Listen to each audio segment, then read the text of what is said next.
पूज्यन्ते जद्विजातयः दृश्यते यत्र माङ्गल्यं तत्पुण्याहं सदा सुमे स्वस्ति पुण्याः वाचन फल समृद्धि अस्तु इति भवन्तः ब्रुवन्तु अस्य पुण्याः वाचन फल समृद्धि अस्तु येषु पूर्वे फलेषु त्यांच्या हाताला तुम्ही माझ्या हाताला गौरी पद्मा शची मेधा सावित्री विजया जया देवदेना स्वरा स्वाहा मातरो मातरः हृदय पुष्टे सुराशुष्टे यजमानस्य हृदयेवा ब्राह्मी माहेश्वरी चैव कौमारी वैष्णवी तथा वाराही च धरेन्द्राणी चामुण्डा सप्तमातरः गणपति मृगाक्षेत्रमाधमातरोश्वरी च मेधा महादेवता स्थानानि सुप्रतिष्ठिता सन्तु गौर्याजामाय देवताभ्यो नमः गायामि गौर्याजामाय देवताभ्यो नमः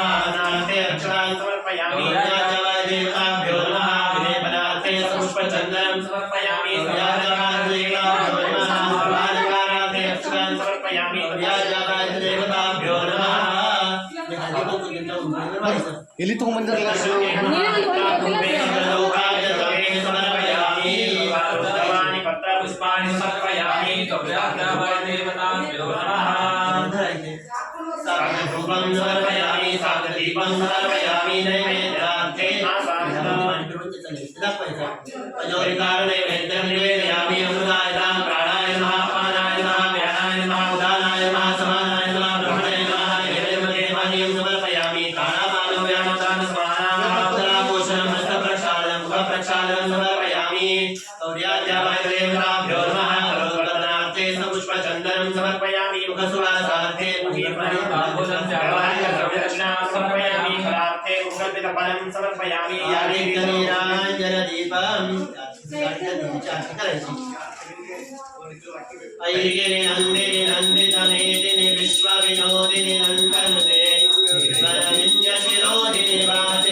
तुम्हाला काही फुलं द्यायची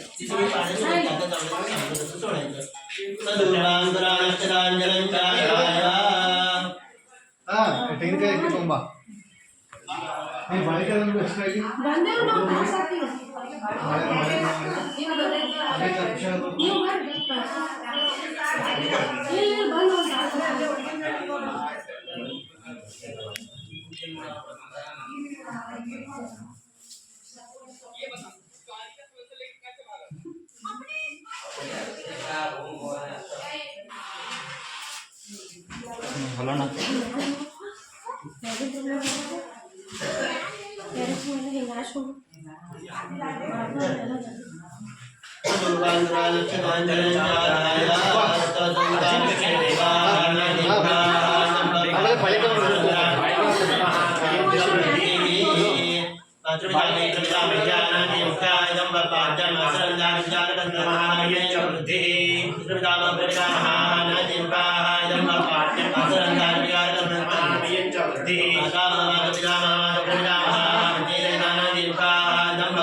असरंकार प्रजापतिं महावयं च वृत्तिः व्याविशोषमात्रः ब्राह्म्या सप्तमात्रः ब्रह्मविद्याजा शुक्राः दम्भाय ब्राह्मणभोजनं याप्तमाभजनाय विद्यावारिण द्रव्यं महावयं च वृत्तिः पुनः सप्तमसंविदा विष्णुदेवाः नान्दियुगाः दम्भपाद्यं असरंकार प्रजापतिं च वृत्तिः मातृपितामहः नान्दियुगाः दम्भाय ब्राह्मण यादव अमरस्थाने विद्यावारिण द्रव्यं महावयं च वृत्तिः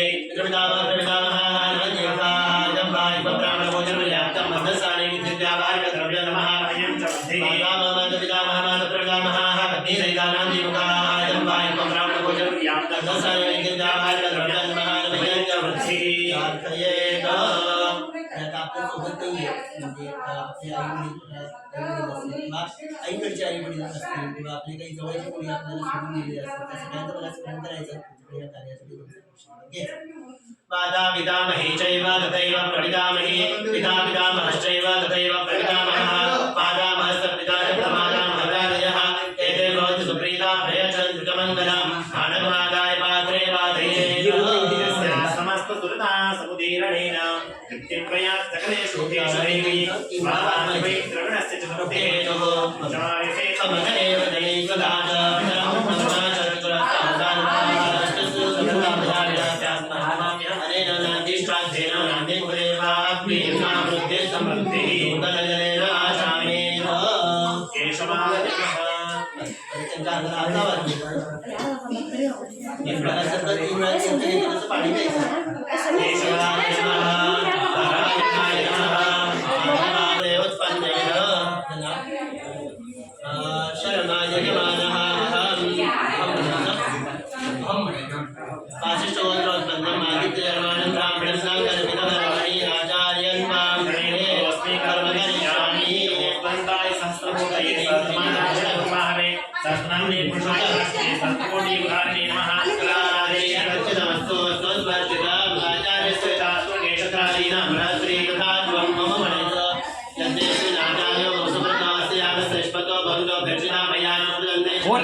सुरुवातीला आपण आतापर्यंत काय केलं त्यानंतर काय केलं